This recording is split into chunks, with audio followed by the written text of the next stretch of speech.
So everyone note down, in the last class, we had done questions based on slope concept. Now today, if you have any doubt, you first tell me your doubts. I'll clear your doubts and then I'll move ahead. Okay, so tell me your doubts first. Now see, question में ये बोला है कि a line passes through the points A and B. Question number 16 देखना एक बार. A line passes through two points, that is A and B. Okay, point A is 4 comma minus 6 and point B is minus 2 comma minus 5. Question में ये बोला show that the line AB makes an obtuse angle with the x-axis. Now can anyone explain me what is the meaning of obtuse angle? Tell me. Anyone who can explain me what do you mean by obtuse? Yes. 90 और 80 के बीच में. The 90 से बड़ा होगा और 180 degree से छोटा होगा, उसको क्या बोलते हैं हम लोग? ऑब्ट्यूज एंगल बोलते हैं. अब एक बात बताओ, हम लोग स्लोप क्या चीज से निकालते हैं? tan theta. ठीक है. अब एक बात बताओ, अगर tan थीटा फर्स्ट क्वाड्रेंट में तो पॉजिटिव होता है कि नहीं? फर्स्ट क्वाड्रेंट में tan फंक्शन पॉजिटिव होता है. सेकंड क्वाड्रेंट में tan फंक्शन क्या होता है? पॉजिटिव होता है या नेगेटिव होता है? बताओ. नेगेटिव. मतलब अगर मान लो tan थीटा से जो वैल्यू आ रहा है, अगर वो पॉजिटिव है, इसका मतलब जो एंगल है वो अक्यूट एंगल है, मतलब वो 0 डिग्री और 90 डिग्री के बीच में लाई कर रहा है. और अगर वो मान लो 90 डिग्री और 180 डिग्री के बीच में लाई कर रहा है, इसका मतलब tan थीटा का जो वैल्यू है वो क्या आएगा? नेगेटिव आना चाहिए. तो tan थीटा का वैल्यू नेगेटिव का मतलब क्या इंडिकेट कर रहा है? ये इंडिकेट कर रहा है कि जो एंगल ऑफ इंक्लिनेशन है वो 0 और 90 के बीच में, मतलब पॉजिटिव है tan थीटा का वैल्यू, मतलब जो एंगल है इंक्लिनेशन है वो 0 डिग्री और 90 डिग्री के बीच में लाई कर रहा है. और अगर tan थीटा का वैल्यू नेगेटिव आ रहा है, इसका मतलब जो एंगल ऑफ इंक्लिनेशन है वो क्या है? ऑब्ट्यूज है, वो 90 से बड़ा और 180 से छोटा होगा. सो let us find out the slope of AB first, which is y2 minus y1 divided by x2 minus x1. So we are getting 1 by minus 6, which is less than 1. So as it is, I mean, you can say it is less than 0, means as it is negative, therefore AB makes obtuse angle with x-axis. Okay, इससे ये पता चल रहा है कि AB जो line है ये क्या बना रहा है? बताओ तो, किस तरह का एंगल बना रहा है? ऑब्ट्यूज एंगल बना रहा है, क्योंकि यहाँ पे जो वैल्यू है स्लोप का वो क्या है? नेगेटिव है. And you know slope is measured by tan theta. Okay, so ये तुम्हारा obtuse angle है. That's what you have to prove here. So I hope this is clear to everyone.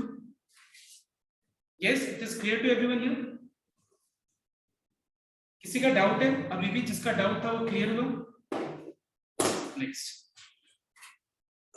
Now the next question is number 21.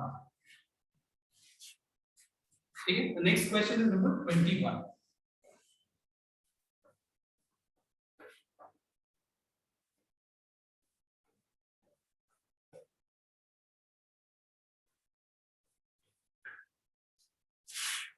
See,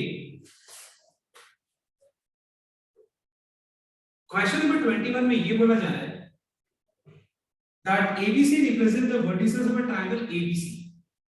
मतलब ये जो तीन vertices है, ये triangle का vertice, ये A, B और C जो coordinates है, ये triangle का vertices को represent कर रहे हैं. So A is given to us 1, 2. B is minus 3, 2. C जो है वो 3, minus 2 है. और हम लोग को यहाँ पे बोला जा रहा है number 1, prove that tan A equals to how much? 2. ना यहाँ पे हमको tan A अगर मान लो 2 प्रूव करना है, इसका मतलब ये है, देखना यहाँ पे, मतलब हम लोग को दो लाइंस के बीच का अगर एंगल निकालना हो तो दो लाइंस के बीच का एंगल निकालने का फॉर्मूला क्या होता है? It is tan theta equals to m1 minus m2 by 1 plus m1 into m. और याद रखना ये जो थीटा है ये वो दो लाइंस का के बीच का एंगल है जिसका मुझे स्लोप्स पता है. ठीक है, ये थीटा क्या बताओ तो, वो दो लाइंस के बीच का एंगल है जिसके बीच का हम लोग को जिस दो लाइंस के का हम लोग को स्लोप पता है. तो यहाँ पे हमको tan A निकालना है, मतलब हमको ये वाला एंगल को प्रूव करना है। इसका मतलब मुझे क्या करना है देखना एक बार, ध्यान देने का, मतलब मुझे AC का और AB का स्लोप निकालना है। AB का स्लोप और AC का स्लोप निकालना है, और उसके बीच का मुझे ये एंगल निकालना है। tan A का मतलब हो गया ये वाला एंगल, मतलब मुझे ये दो लाइंस का स्लोप निकालना पड़ेगा।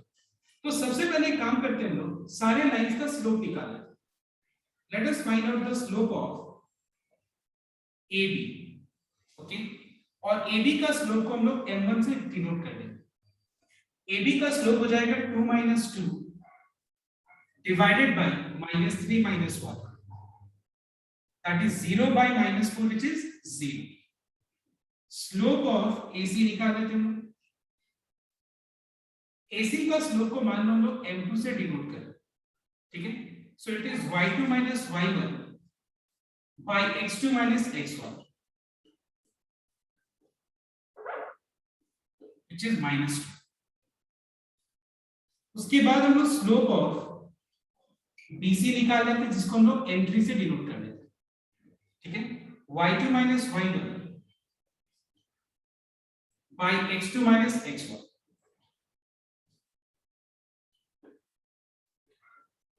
which is -2/3.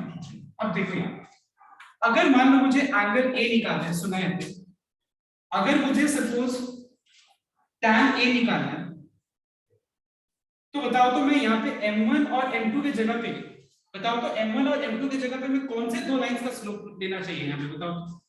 अगर मैं tan A, AB and AC, because tan A मतलब ये वाला एंगल, और ये एंगल ये दो लाइंस को इंटरसेक्ट करके बना है, मतलब ये दो लाइंस का स्लोप को यूज करना पड़ेगा। जो एंगल है जो दो लाइंस को इंटरसेक्ट करके बन रहा है, वो दो लाइंस का स्लोप को यूज करना है। और मैं ये भी बता दूं कि यहाँ पे हम लोग m1 - m2 ले, या फिर मॉड के अंदर m2 - m1 लिखे, उसका मतलब एक ही होता है। अगर हम मॉड के अंदर m1 - m2 लिखे या फिर m2 - m1 लिखे, वो दोनों का मतलब एक ही होता है, it is exactly the same. तो tan A हो जाएगा यहाँ पे AC और AB का स्लोप, AC और AB का स्लोप मतलब ये हो जाएगा 0 minus of -2 divided by 1 plus 0 into -2, which after simplification we are getting 2/1. मतलब यहाँ पे हम लोग को शो करना था tan A equals to 2, ये प्रूव हो गया। सेकंड में हम लोग को क्या प्रूव करना है, देखो एक बार, सेकंड में प्रूव करना है कि tan B equals to 2/3. Now tan B equals to 2/3 का मतलब ये जो मैं एंगल B जो ले रहा हूँ, ये कौन से दो लाइंस को इंटरसेक्ट करके बन रहा है, बताओ तो। ये AB को और BC को इंटरसेक्ट करके बन रहा है। AB मतलब हो गया m1 और BC मतलब हो गया m3, मतलब ये दो स्लोप्स को यूज करना है, ये दो स्लोप्स को। सो फॉर्मूला क्या होता है, इट इज m1 - m2 और m2 - m1, उससे कोई फर्क नहीं पड़ेगा। सो 0 minus of -2/3 divided by 1 plus 0 into -2/3.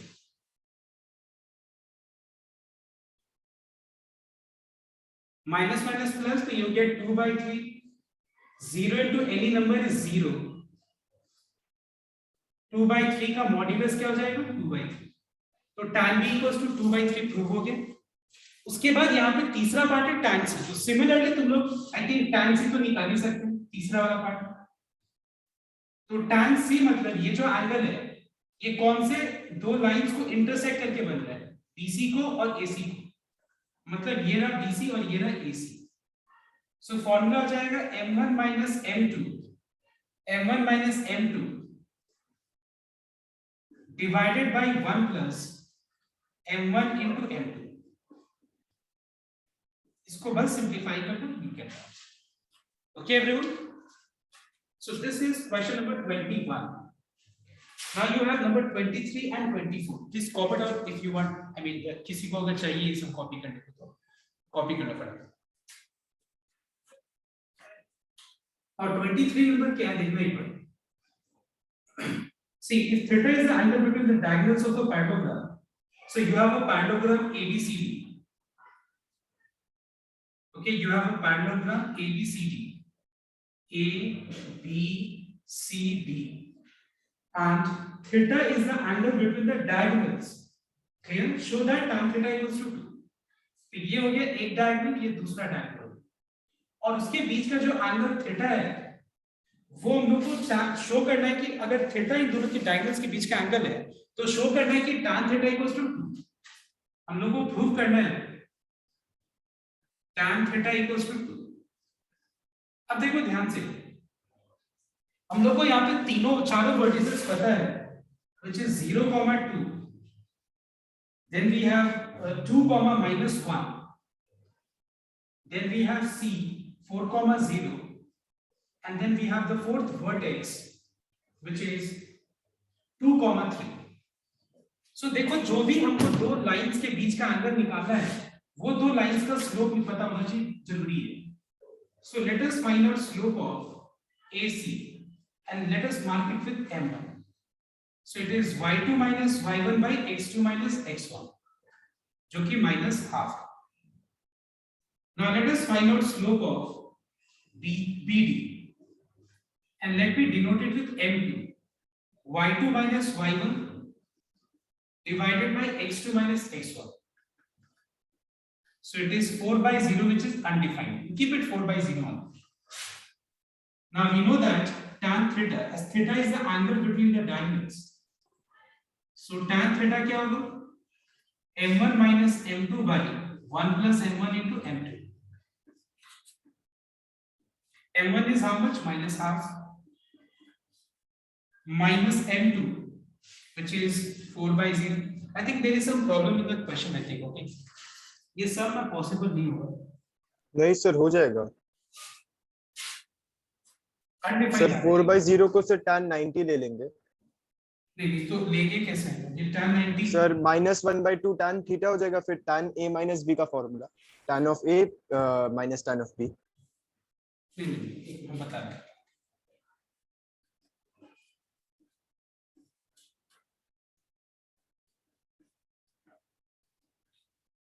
Actually problem क्या है देखना एक बार. यहाँ पे हम लोग यहाँ पे फॉर्मूला तो अप्लाई कर सकते हैं, चलो tan of A minus B का, ठीक है, लेकिन यहाँ पे ये कैसे होगा?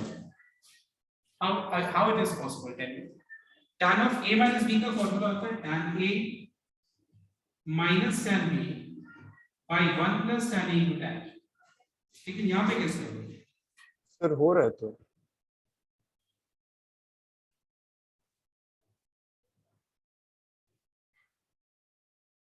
या तो वैल्यू तुम्हारा आएगा रेशियो के फॉर्म में, या तो वैल्यू आएगा रेशियो के फॉर्म में. एक second, everyone note down. You can just leave this sum for a while. Okay, अभी फिलहाल के लिए एक बार ये सम छोड़, मतलब ये सॉल्व हो जाएगा लेकिन अभी फिलहाल के लिए ये सम छोड़ दो, बिकॉज यहाँ पे जो कंसेप्ट यूज होगा वो तुम लोग का लेवल के लिए मतलब नहीं है. It is better that we leave with this sum. Okay, so let's move on to the next sum, that is number 24. Question number 24 देखना. So show that the points are the three corners of a square ABCD. So you have a square ABCD. You have a square ABCD.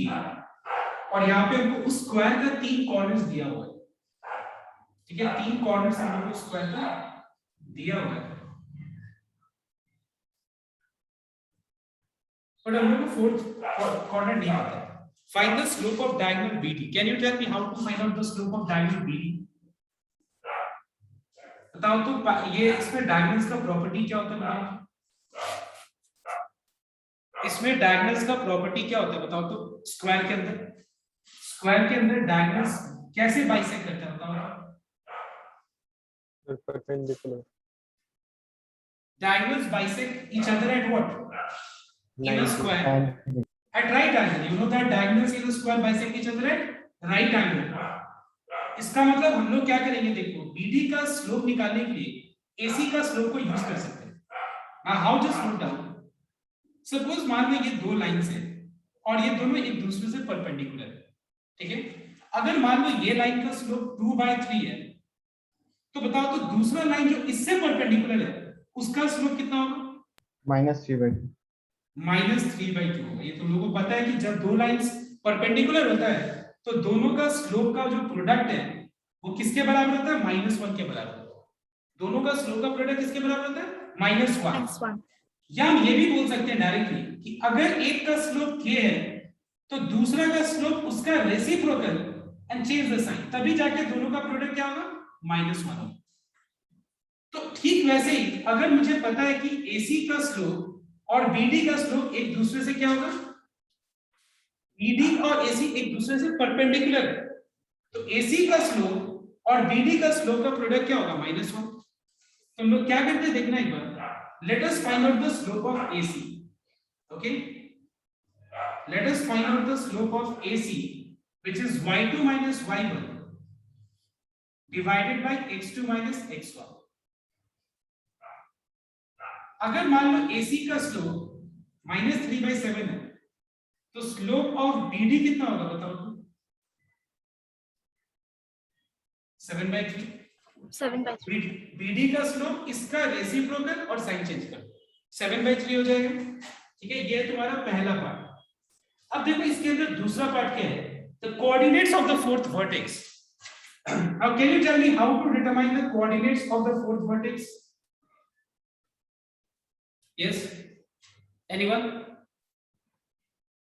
How to determine the, okay, tell me. Sir 7/3 is equals to sir slope वाला formula y2 मतलब तुम लोग slope निकाल के करेगा, यहाँ पे लंबा नहीं हो जाएगा? कोई और method?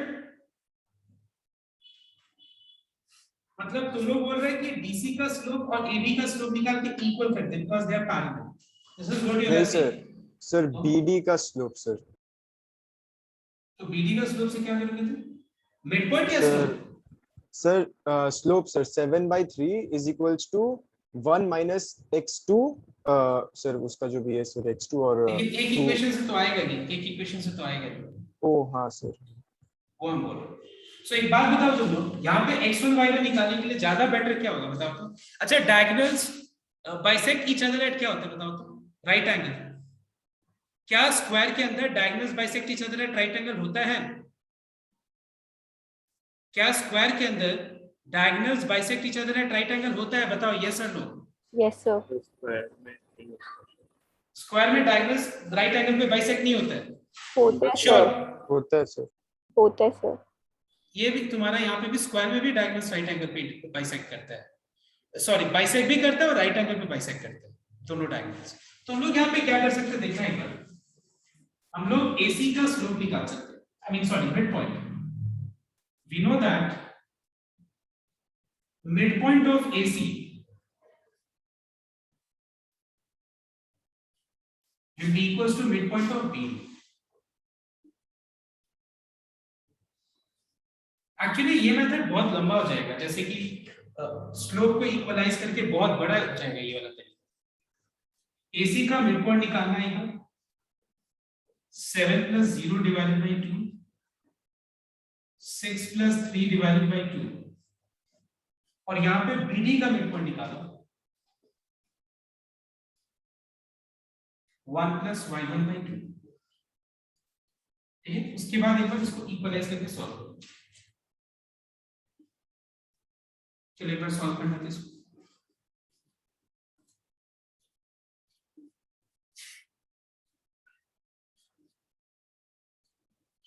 Everyone solve this and tell me what is the value of x1 and what is the value of y1. So x equals to 5, y equals to 8.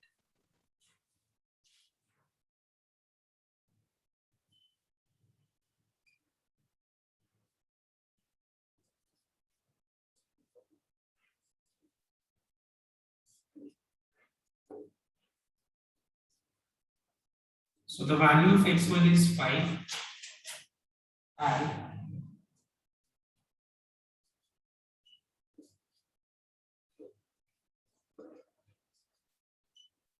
y1 equals to 8। so what is the fourth vertex? It is 5,8। देखो parallelogram में भी diagonals bisect each other at right angle होता है, और ये क्या बोलते हैं I mean diagonals bisect each other and square में क्या होता है? Diagonals bisect each other at right angle होता है। ठीक है, तो एक बार ये कॉपी कर लो।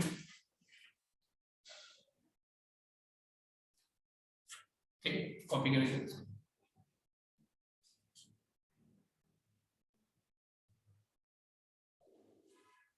सो please note down once again, square में जो डायगोनल्स होता है वो बाइसेक्ट भी करता है। बाइसेक्ट मतलब एक दूसरे को बाइसेक्ट करता है, मतलब इसका मिड पॉइंट और दूसरा डायगोनल का जो मिड पॉइंट है वो सेम होगा और वो सेम पॉइंट पे इंटरसेक्ट करता है। दोनों का डायगोनल्स का मिड पॉइंट पे वो लोग इंटरसेक्ट करते हैं। और किस कहां पे इंटरसेक्ट करता है और एंगल कितना बनता है? Right angle 90 degree. पैरेललोग्राम में बाइसेक्ट तो करता है बट एंगल क्या होता है वो हम लोग नहीं बोल सकते। पैरेललोग्राम में जो डायगोनल्स होता है they bisect each other. Alright everyone, तो हमेशा याद रखना अगर हमको कोई भी अगर तीन वर्टिसेस दिया हुआ है और अगर हमको फोर्थ वर्टेक्स निकालना है तो हम लोग यहाँ पे मिड पॉइंट फॉर्मूला को ज्यादा प्रेफर करेंगे, क्योंकि क्या होगा उससे इजीली सब मतलब हो जाएगा।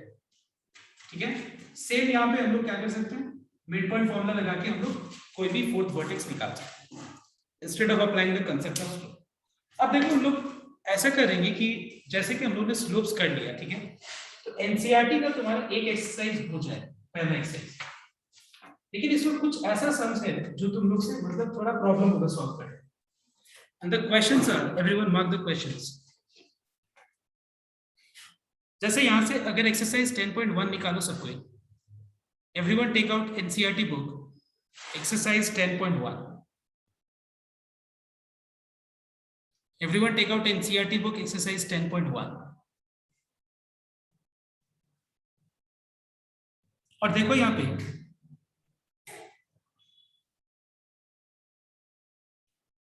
सम नंबर 2 थोड़ा प्रॉब्लम होगा तो वो अभी करना है तुम लोग को।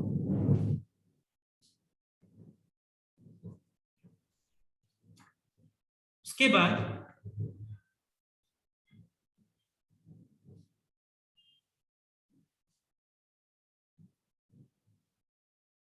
सम नंबर 10, 11, ये तीन सम में प्रॉब्लम होगा। ठीक है, तो इट्स बेटर कि मैं एक बार सॉल्व करा दूं और बाकी सारा ये एक्सरसाइज होमवर्क रहेगा तो लोग।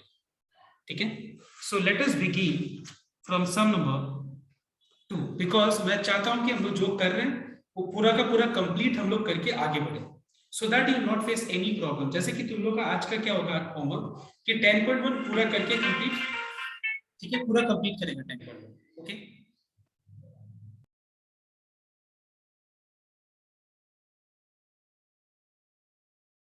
So you are muted.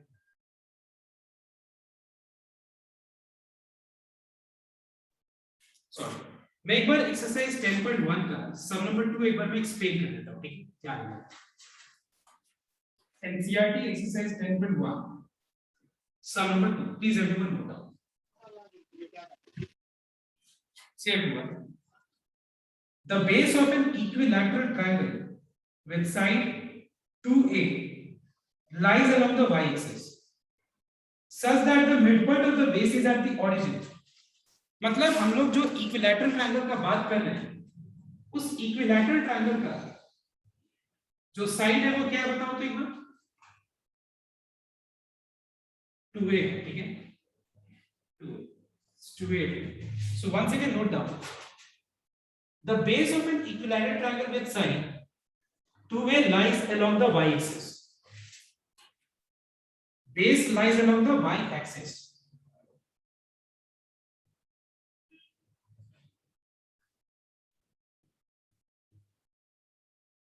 मतलब कुछ इस तरह का डायग्राम हम लोग को बनाना पड़ेगा। देखो एक बार,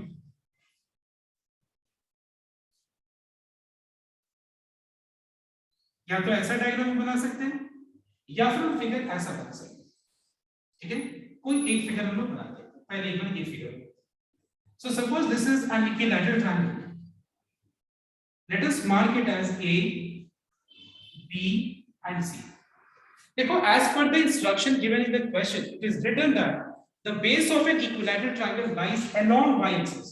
मतलब जो बेस है x y-axis के along लाई कर रहा है, such that उस बेस का जो मिड पॉइंट है वो ओरिजिन पे का है, ओरिजिन है। इसका मतलब अगर पूरा लेंथ 2a है, अगर इसका पूरा लेंथ 2a है तो बताओ तो मिड पॉइंट जो है अगर वो ओरिजिन है तो बताओ तो यहां से यहां तक का लेंथ कितना है और यहां से यहां तक का लेंथ कितना है बताओ तो? हम लोग बोल सकते हैं a है, मतलब ये जो कोऑर्डिनेट b है वो a यूनिट्स पे है y एक्सिस के ऊपर। और यहाँ पे क्या है माइनस ए यूनिट पे। समझ में तो बात, दिस इज क्लियर। अब देखना एक बार, सबका हम लोग को लेंथ पता है, साइड हर जगह जो साइड है, साइड का लेंथ इस इक्विलैटरल ट्रायंगल का वो 2a है, मतलब यहां से यहां तक का जो लेंथ है it is equal to 2a itself.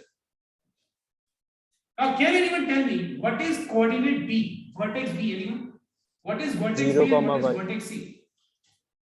It is clearly 0, a. And what is vertex C, can you tell me? 0, minus a. 0, minus a. अब प्रॉब्लम ये कि वर्टेक्स ए क्या है वो हम बता नहीं पाएंगे। क्यों नहीं बता पाएंगे? बिकॉज हम लोग को यहां से लेके और यहां तक का लेंथ नहीं पता है। अगर एक बात ध्यान से देखो, अगर ये बेस है ट्रायंगल का और ए अगर मान लो एक वर्टेक्स है, तो वहां से जो हम परपेंडिकुलर ड्रॉ कर रहे हैं, क्या मैं बोल सकता हूं कि इस बेस के ऊपर ये हाइट है? क्या मैं बोल सकता हूं कि ये इस ट्रायंगल का इस बेस पे ये हाइट है? क्या मैं बोल सकता हूं ये ट्रायंगल का ये अगर बेस है तो OA is the height of this particular triangle base on this base, corresponding base. Now tell me everyone, अगर मान लो सपोज मैं यहां से ड्रॉ कर रहा हूं एक परपेंडिकुलर, ये पूरा का अगर लेंथ 2a है, इसका आधा कितना होगा? a यूनिट होगा। ये हम लोग को पता है 2a है। तो एक बात बताओ, क्या मैं यहां पे AD निकाल सकता हूं? बताओ कोई, क्या मैं यहां पे AD निकाल सकता हूं? अगर निकालेंगे तो कैसे निकालेंगे? मैं फिर से एक बार रिपीट कर रहा हूं, ध्यान देने का। अगर तुम लोगों को नहीं समझ में आया तो मैं इस चीज को एक बार वापस रिपीट कर रहा हूं। Listen, I repeat once again. Number 1, equilateral triangle means triangle whose all sides are equal. All sides are equal. It's called equilateral triangle. Fine. Now, इस इक्विलैटरल ट्रायंगल का जो बेस है, मान लो इक्विलैटरल ट्रायंगल ABC देते हैं, उसका base जो है वो किस पे लाई कर रहा है बताओ तो? अगर हम इसको ग्राफ पे प्लॉट करें तो कहां पे लाई कर रहा है उसका बेस? y एक्सिस के अलोंग लाई कर रहा है। y एक्सिस के अलोंग का मतलब होता है, जैसे ये अगर मान लो मैं ग्राफ ड्रॉ कर रहा हूं,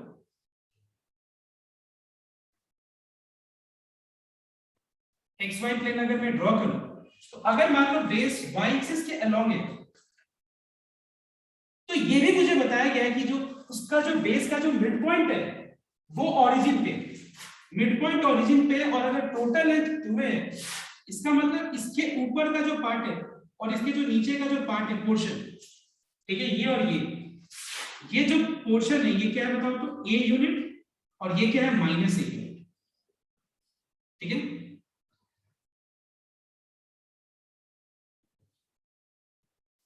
let us mark this triangle as A, B and C. So clearly यहां से हम लोग कितने यूनिट अपवर्ड गए बताओ तो? कितना यूनिट वर्टिकली अपवर्ड गया? A unit. तो ये पॉइंट हो जाएगा 0, a, और ये पॉइंट हो जाएगा 0, minus a, whereas we find that the total length of the base is, as it is equilateral triangle, it will be 2a. Why?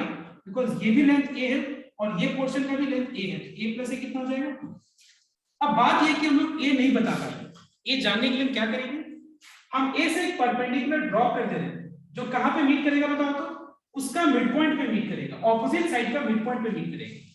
और बताना एक बार, a से चले परपेंडिकुलर ड्रॉ कर रहे हैं जो ऑपोजिट साइड में मिड पॉइंट पे मीट कर रहा है, ये पॉइंट क्या बताओ तो? ओरिजिन है। ये पॉइंट क्या बताओ तो? ओरिजिन है। तो वो ऑलरेडी हम लोग को पता है o। अब बताओ मुझे OC का लेंथ कितना होगा? a, और AC का लेंथ 2a होगा। तो क्या मैं AO निकाल सकता हूं? अगर मैं निकालूंगा तो कौन से फॉर्मूला लगा के निकाल पाऊंगा बताओ? Pythagoras. Pythagoras theorem. I think clear हुआ आप सबको? We can say that AC square is equal to AO square plus OC square. AC is 2a, AO हम लोग को निकालना है, OC a है, AO स्क्वायर हो जाएगा 4a square minus a square, that is 3a square, that is AO equals to square root of 3a square, मतलब √3। मतलब AO का लेंथ कितना है? √3। मतलब यहां से लेके यहां तक का लेंथ √3 है। तो एक बात बताओ तो, यहां से यहां तक का अगर लेंथ √3 है, तो मुझे कोई बता सकता है कोऑर्डिनेट A क्या होगा? Anyone? What will be vertex A? √3a, 0. It is clearly √3a, 0. Why? Because ये पॉइंट कहां पे लाई कर रहा है, एक्स एक्सिस के ऊपर लाई कर रहा है, और किसी भी पॉइंट अगर कोई भी पॉइंट अगर एक्स एक्सिस के ऊपर लाई कर रहा है तो उस पॉइंट का y coordinate is always what, 0 on, so the coordinate will be √3a, 0, और ये कैलकुलेशन को रफ में मतलब फेयर में दिखाता है, ठीक है, इसको अलग से ऐसे कर in triangle ABC।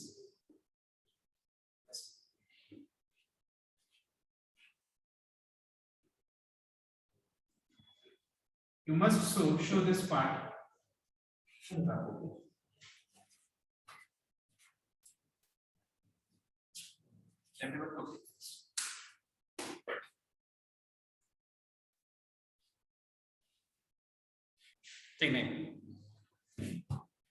See everyone. My first question goes to you all. What is the slope of x-axis? Anyone who can tell me? What is the slope of x-axis? Anyone? tan 0 degree. It is 0 degree. I mean 0 directly. हम ये बोल सकते हैं कि क्योंकि एक बात बताओ, अगर हम ये बोल सकते हैं कि any line parallel to x-axis, any line parallel to x-axis का जो slope है, any line parallel to x-axis का slope अगर 0 होता है, कोई भी लाइन जो x-axis से parallel है, उसका slope अगर 0 है, तो obviously x-axis का भी slope तो 0 है, तभी तो सारे lines का slope 0 है, because जब दो lines parallel होता है तो slopes क्या होता है, equal होता है कि नहीं? So everyone, have you understood कि slope of x-axis is 0? अगर मान लो हम लोग को slope of x-axis बोला जाए, जरूरत पड़े कि slope of x-axis क्या है, तो आंसर क्या होगा उसका? 0 होगा। अब देखो आगे ध्यान से, the angle between x-axis and the line, here xy plane, okay, angle between the x-axis and the line joining the points 3, -1 somewhere here and 4, -2, ठीक है, ये लाइन एकदम अप्रॉक्स मैंने फिगर एक बस बनाया है ऐसे, एक पॉइंट है A 3, -1 और दूसरा पॉइंट है B 4, -2, और मुझे इस लाइन का एक्स एक्सिस और ये लाइन के बीच का एंगल निकालना है। तो एक काम करते हैं ना, हम लोग इसका स्लोप ले लेते हैं, एक्स एक्सिस का स्लोप ऑफ एक्स एक्सिस ले लेते हैं हम लोग m1 जो कि 0 है, और ये लाइन का स्लोप निकाल लेते हैं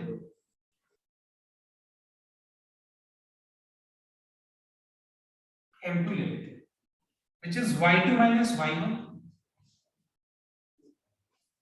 by x2 - x1 3। अब मुझे x एक्सिस और लाइन के बीच का एंगल निकालना है। एंगल का मतलब एंगल ऑफ इंक्लिनेशन ही होता है, यहाँ पे सीधा ये बोला है find the angle between x axis and the line. x axis और लाइन के बीच का हम लोग को एंगल निकालना है, तो मान लो थीटा ले लेते हैं। Now we know that tan theta is equal to m1 minus m2 divided by 1 plus m1 into m2। तो मतलब ये पूरा को सॉल्व करके 0 3 is 0, 0 plus 1 is 1, मतलब यहाँ पे tan थीटा आ गया 3। Is this clear? -3 का मॉड क्या होगा, 3 तो होगा ना, और यहाँ पे हम लोग को निकालना है angle, find the angle between x axis and the line joining the points. तो देखो ये वैल्यू स्टैंडर्ड नहीं आ रहा, मतलब ये वैल्यू जो 3 है वो कोई मतलब स्टैंडर्ड एंगल का वैल्यू नहीं है। आई एम सॉरी, जस्ट मैंने यहाँ पे ना ये गलती से 4,2 ले लिया, question is 4, -2, okay, so answer will be y2 - y1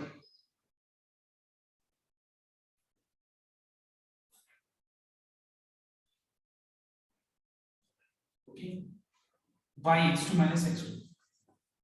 slope क्या हो जाएगा, -2, okay, -1 will be the slope. So formula क्या हो जाएगा, m1 - m2 by 1 plus m1 into m2।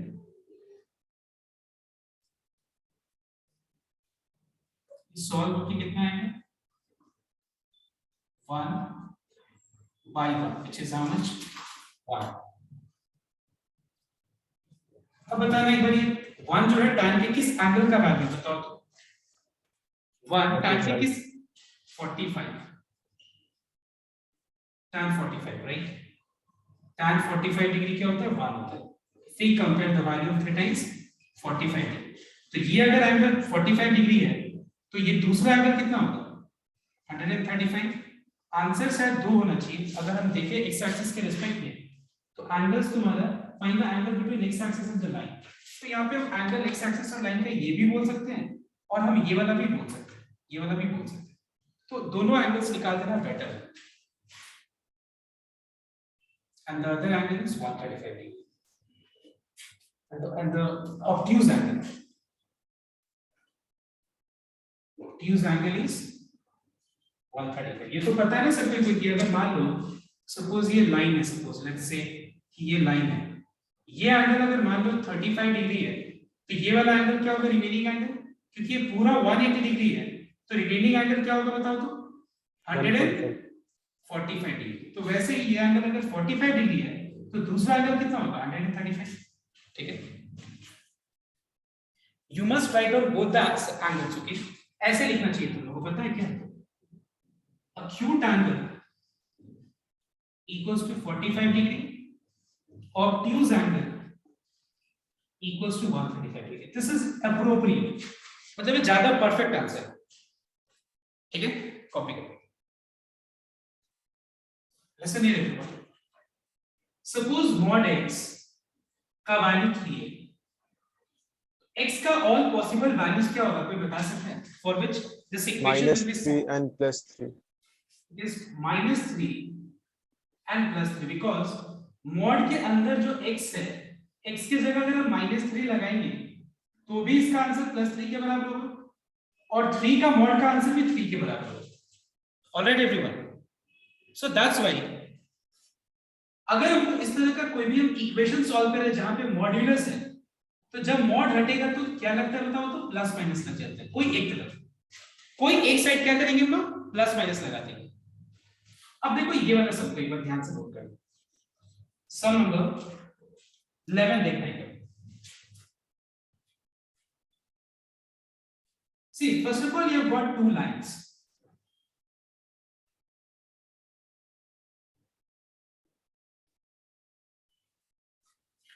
Okay, the slope of a line is double the slope of another line.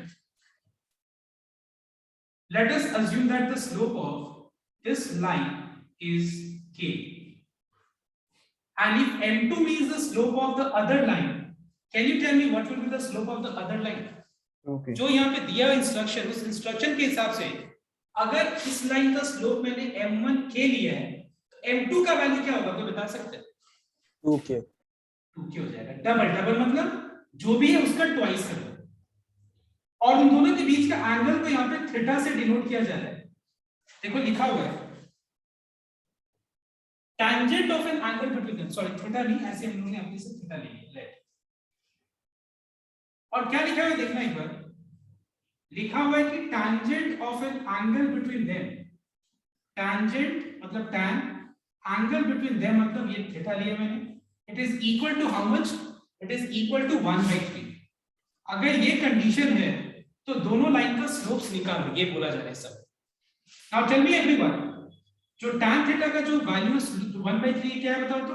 ये दोनों के बीच का tangent ऑफ एंगल का वैल्यू है.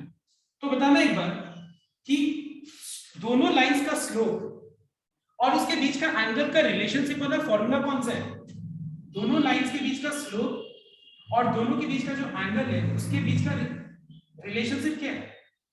It is tan theta equals to m1 minus m2 by 1 plus m1 into m2. I repeat once again. Angle between them, angle between two lines and their slopes का relationship ये formula से मिलता है. तो हम क्या करेंगे? tan थीटा की जगह पे फॉर्मूला हम लोग यहाँ पे लिखेंगे.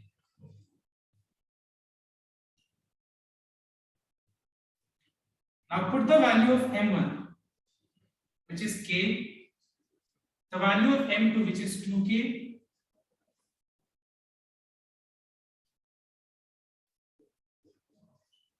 ठीक है.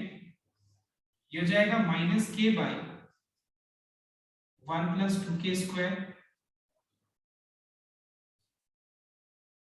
equals to 1/3. जब यहाँ पे मॉड हटेगा तो राइट में क्या लग जाएगा बताओ तो?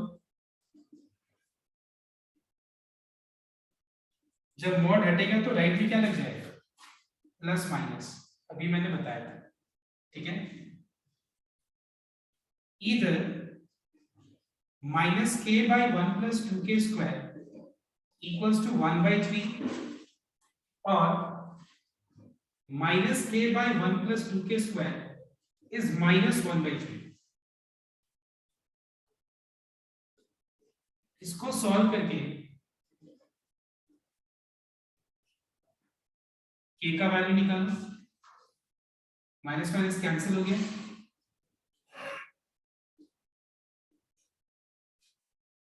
और इसको सॉल्व करके भी k का वैल्यू निकालो, ठीक है। देखो तो यहाँ से k का क्या क्या वैल्यूज आ रहा है, यहाँ तक एक बार कॉपी करके इसको सॉल्व कर दो। So 1 or 1/2. एक सेकंड, यहाँ से k का वैल्यू क्या है, Sir, -1 or -1/2. और सर 1 और 1/2. तो पता है स्लोप कितना होगा, 4, बहुत सारा आंसर आएगा, देखो कैसे। सर 8 आएगा। सपोज एक लाइन का स्लोप k है और दूसरा लाइन का स्लोप 2k है, ठीक है। अगर मान लो एक बार k का वैल्यू -1 ले लेते हैं तो स्लोप्स क्या होगा, -1 2 into -1 -2, मतलब ये एक आंसर होगा। k का वैल्यू एक बार -1/2 ले लो तो k का वैल्यू -1/2 हो गया, 2 into -1/2 कितना होगा, -1। अब हम एक बार k का वैल्यू 1 ले लेते हैं, ये लाइन का स्लोप 1 हो गया, दूसरा लाइन का स्लोप 2। एक बार हम लोग हाफ ले लेंगे, ये हो गया हाफ, और दूसरा वाला लाइन का हो गया 1। कितना सेट ऑफ आंसर्स है, 1 2 3 4, मतलब ये दो लाइंस का स्लोप क्या क्या हो सकता है, -1 and -2, -1/2 and -1, 1 and 2, 1/2 and 1. These are 4 set of answers. Okay, these are 4 set of answers. So copy it. इस एक्सरसाइज का ये जो हम लोगों ने 3 सम किया, ये बहुत इंपॉर्टेंट सम है, ये 3। And this way we have completed this exercise 10.1.